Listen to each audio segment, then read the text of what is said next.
The transport bay of the Resolute hummed with nervous energy as Private Alex Kane checked his gear for the 15th time in the past hour.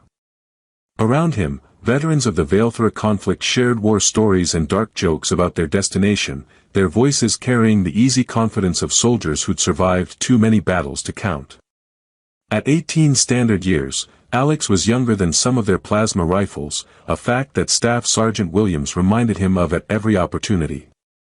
"Kane, quit fiddling with that rifle before you accidentally discharge it into someone important," Williams called out, not bothering to look up from his own equipment check. "And remember, on Tertius Prime, you speak when spoken to, you don't stare at the bugs, and you definitely don't touch anything that glows." Alex nodded, trying to project the kind of calm professionalism that seemed to come naturally to everyone else. This was his first real assignment since graduating from basic training, and the fact that it involved a prisoner exchange with humanity's most enigmatic enemy wasn't exactly helping his confidence. The Valethra had been at war with the Colonial Federation for 23 years, ever since first contact had gone spectacularly wrong due to what historians politely called cultural misunderstandings. "Hey, rookie," called Private Jensen, a scarred veteran with laugh lines around his eyes, "you ever seen a Valethra up close?" "Only in training holos," Alex admitted, grateful that someone was talking to him without mockery. "Training holos don't do them justice," Jensen said with a grin that didn't quite reach his eyes. "They're beautiful and terrifying at the same time, like walking nightmares made of crystal and starlight. Just remember, they can smell fear, so try to keep your terror to a minimum." The ship's intercom crackled to life with Captain Rodriguez's voice. "All personnel, prepare for orbital insertion. We'll be docking with the Tertius Prime facility in 30 minutes. Remember, this is a diplomatic mission with significant strategic importance. Anyone who compromises these negotiations will be personally fed to the quantum recyclers." Alex felt his stomach drop as the Resolute shifted from hyperspace to normal flight, the subtle change in engine harmonics signaling their arrival at the neutral moon. Through the small porthole near his seat, he caught his first glimpse of Tertius Prime, a crystalline world that seemed to pulse with its own inner light, its surface covered in structures that looked more grown than built. "Beautiful, isn't it?" Colonel Mitchell appeared beside him, her command presence somehow both reassuring and intimidating. "The Valethra terraformed this moon 300 years ago as a religious site. The fact that they're allowing us to use it for prisoner exchanges is actually a significant gesture of trust." "Ma'am, if you don't mind me asking," Alex said hesitantly, "why was I selected for this mission? I mean, I'm just out of training, and everyone else here has actual combat experience." Mitchell studied him with the kind of calculating look that made Alex wonder if he'd just asked the wrong question. "Sometimes, Private Kane, fresh perspective is exactly what a situation needs. The veterans here see the Valethra as enemies to be defeated. You might see them as beings to be understood." Before Alex could ask what she meant by that, the docking clamps engaged with a resonant clang that echoed through the ship's hull. The moment of truth had arrived, and Alex found himself wishing he'd paid more attention during xenocultural sensitivity training instead of daydreaming about exploring distant worlds. "All right, people," Mitchell announced to the assembled team, "remember the protocols. No sudden movements, no direct eye contact with nobility, and absolutely no attempts at humor. Valethra don't understand sarcasm, and the last thing we need is a diplomatic incident because someone made a joke about their molting cycles." As the airlock cycled and the delegation prepared to disembark, Alex took a deep breath and tried to channel the confidence he definitely didn't feel. Somewhere on this alien moon, human prisoners were waiting to come home, and his small part in their rescue was about to begin. The Valethra ceremonial complex defied every architectural principle Alex had learned in his basic xenocultural courses. Corridors curved in impossible directions, walls seemed to breathe with organic rhythm, and the lighting came from bioluminescent patterns that pulsed in harmony with sounds too low for human ears to detect. The delegation moved in tight formation through passages lined with Valethra nobles, their chitinous forms creating a gauntlet of alien observation that made Alex's skin crawl. "Stay close and try not to gawk," Williams muttered under his breath. "They're studying us just as much as we're studying them." Alex tried to follow the advice, but it was impossible not to be amazed by his first real encounter with Valephra society.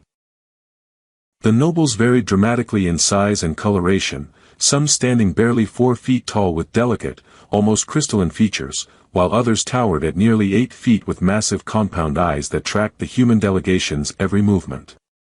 Their clothing, if it could be called that, seemed to be extensions of their exoskeletons, flowing and shifting like liquid metal. The amphitheater where the exchange ceremony would take place took Alex's breath away completely. Carved from a single massive geode, the space sparkled with natural crystal formations that amplified and reflected the bioluminescent displays of the assembled Valephra court. Hundreds of aliens filled the tiered seating, their collective presence creating a symphony of light patterns that painted the walls in constantly shifting colors. "Remember," Colonel Mitchell whispered to the group, "this is as much theater as it is diplomacy. Every gesture, every response is being analyzed for cultural significance." At the center of the amphitheater sat a throne that seemed to phase in and out of reality, its crystalline structure bending light in ways that hurt to look at directly. As the human delegation took their assigned positions, a hush fell over the assembled Valephra, their bioluminescent displays dimming to barely perceptible glows. She appeared without fanfare or announcement, simply materializing on the throne as if she'd always been there. The Valephra queen was unlike anything Alex had expected from the intelligence briefings. Where her subjects were insectoid and alien, she appeared almost humanoid, though the silver tracery covering her pale skin and the way her eyes seemed to contain miniature galaxies marked her as definitely not human. The formal presentations began with the kind of ritualized precision that made diplomatic ceremonies universally tedious, regardless of species. Alex found his attention wandering as translators rendered Valephra musical speech into standard, creating an odd harmony of organic and artificial sounds. He was so focused on trying to understand the linguistic patterns that he almost missed the moment when everything changed. The queen had risen from her throne and begun moving through the human delegation, pausing before each individual as some kind of approval ritual. Alex watched as she studied Colonel Mitchell with what might have been respect, nodded briefly at Staff Sergeant Williams, and seemed to categorize each veteran according to criteria that remained mysterious to human understanding. When she reached Alex, time seemed to stop. Those galaxy-filled eyes fixed on his face with an intensity that made him forget how to breathe. She was close enough that he could see the intricate patterns etched into her skin, close enough to notice that she smelled like ozone and distant starlight. "Interesting," she said in perfect standard, her voice carrying musical harmonics that resonated in his bones. "Very interesting indeed." The amphitheater fell completely silent. Alex became aware that several hundred alien beings were staring at him, their bioluminescent patterns shifting to colors he couldn't interpret. Even the veterans of his own delegation seemed frozen in place, as if afraid that any movement might trigger some kind of catastrophe. The queen circled him slowly, her gaze never leaving his face. "Young warrior," she said, still speaking standard despite the assembled court, "what do you see when you look upon my people?" Alex's throat felt like it had been lined with sandpaper, but somehow he managed to find his voice. "Beauty, your majesty. And complexity. Like looking at a living work of art that I'm not sophisticated enough to understand." Something that might have been a smile played across her features. "Indeed," she murmured, then turned to address the entire assembly in her own language, her words creating cascades of light that rippled through the watching nobles. When she switched back to standard, her announcement hit the human delegation like a plasma blast. "I invoke the right of selection. This one will remain among us." The ceremonial amphitheater erupted into chaos. Valephra nobles flashed brilliant displays of bioluminescence while their musical voices rose in what sounded like heated debate. The human delegation huddled together like soldiers under fire, their faces showing varying degrees of shock, confusion, and poorly concealed panic. Colonel Mitchell stepped forward, her military bearing intact despite the unprecedented situation. "Your Majesty, with respect, Private Kane is a member of the Colonial Federation military. We cannot simply—" "You misunderstand the nature of my request," the Queen interrupted, her voice carrying enough authority to silence both species simultaneously. The right of selection is an ancient privilege that allows a Valefor ruler to choose a cultural ambassador from among visiting peoples. It has not been invoked in over 4 centuries. Alex felt like he'd been caught in a gravitational well, everything around him distorting as the reality of the situation crashed down. The Queen had somehow singled him out from among humanity's best soldiers and diplomats, choosing the most junior and inexperienced member of their delegation for reasons that made no sense to anyone present.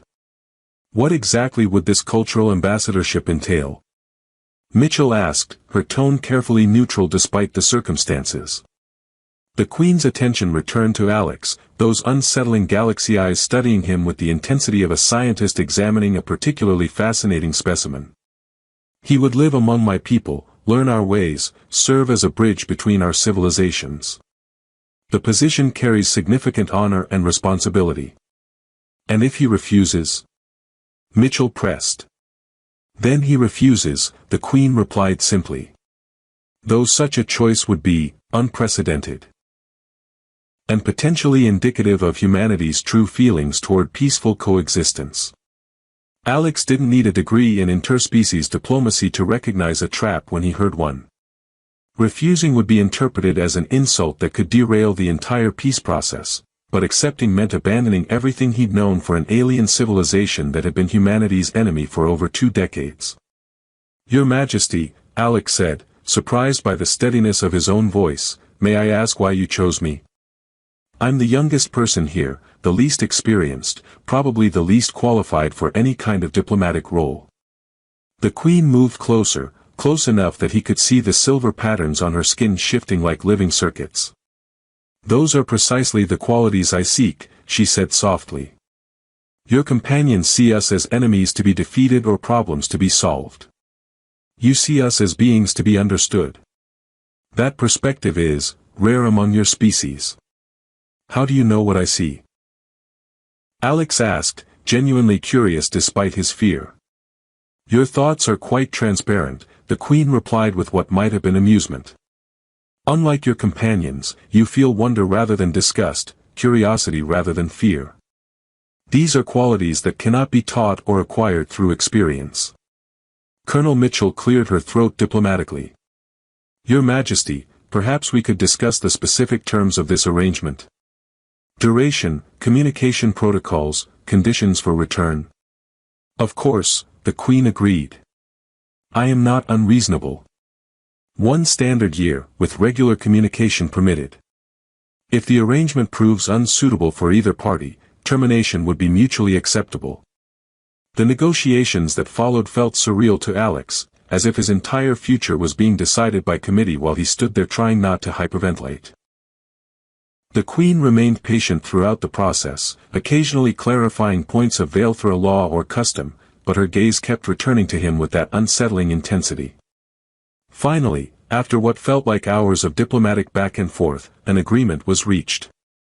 Alex would remain on Tertius Prime as a cultural ambassador for 1 year, with the understanding that this was an experimental program that could either strengthen human-Valefor relations or serve as evidence that such cooperation was impossible.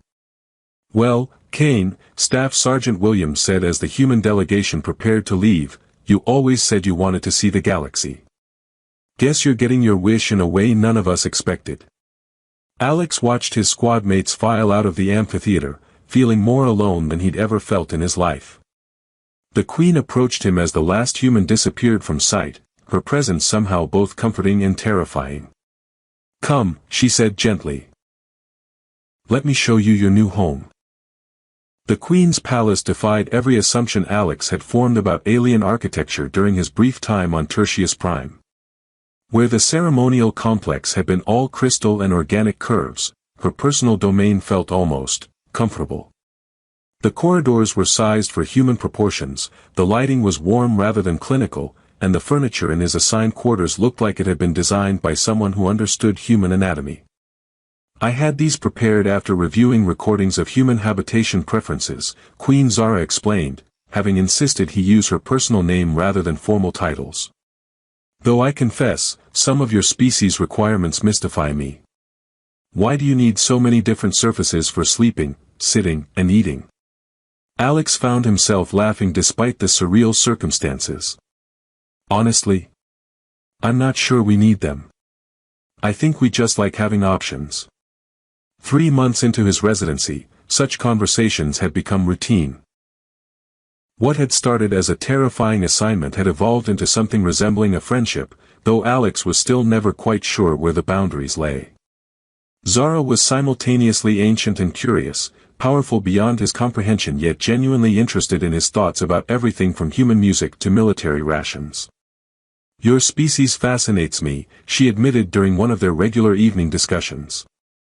They were sitting in her private garden, a space filled with crystalline plants that chimed softly in the artificial breeze. "We Veilthra have achieved what you might call perfection. Our society functions without conflict, our technology serves all needs, our art has reached heights that inspire reverence across the galaxy." But Alex prompted, recognizing the tone of someone building toward a larger point. "But we have become static," Zara continued, her galaxy eyes reflecting the garden's bioluminescent displays. "Perfection, it seems, is the enemy of growth. We no longer innovate, no longer dream of what we might become. We simply exist." Alex considered this while watching the crystalline flowers pulse with gentle light. "Is that why you chose me? Because humans are the opposite of perfect?" Zara's laugh was like music made of starlight. "Humans are wonderfully, catastrophically imperfect. You make mistakes, you adapt, you grow. These are qualities my people have forgotten how to value." Over the following months, Alex came to understand that his role as cultural ambassador was more complex than anyone had imagined. He wasn't just learning about Veilthra society, he was serving as a catalyst for change within it. His questions challenged assumptions that had gone unexamined for centuries. His mistakes forced Veilthra citizens to consider alternative approaches to problems they'd considered solved. Most importantly, his friendship with Zara was reshaping how both species viewed the possibility of coexistence. The war-weary leaders of both civilizations watched their relationship with cautious hope, wondering if this unlikely pairing might offer a path away from the cycle of conflict that had defined their recent history. As his year-long assignment neared its end, Alex faced a choice he'd never expected to confront. The Colonial Federation wanted him to return and share his insights about Veilthra society.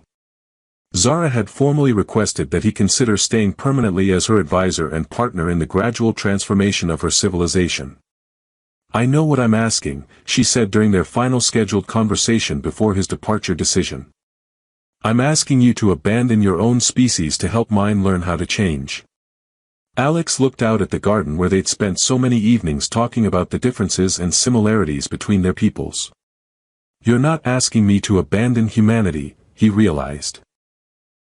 "You're asking me to help both our species become something better than they were." "Yes," Zara said simply. "Though the choice must be entirely yours."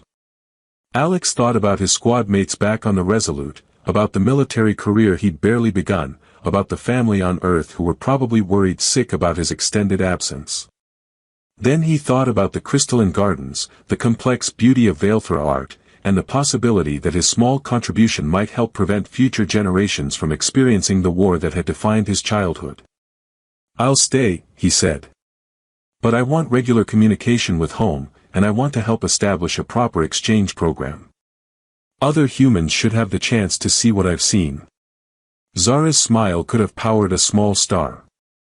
"I believe that can be arranged." Years later, historians would mark Alex Kane's decision as the turning point that transformed the Human-Veilthra War into the Human-Veilthra Alliance. But in that moment, sitting in a garden of singing crystals with the most powerful being he'd ever met, Alex was simply a young man choosing love over fear, curiosity over comfort, and the uncertain promise of tomorrow over the familiar constraints of yesterday.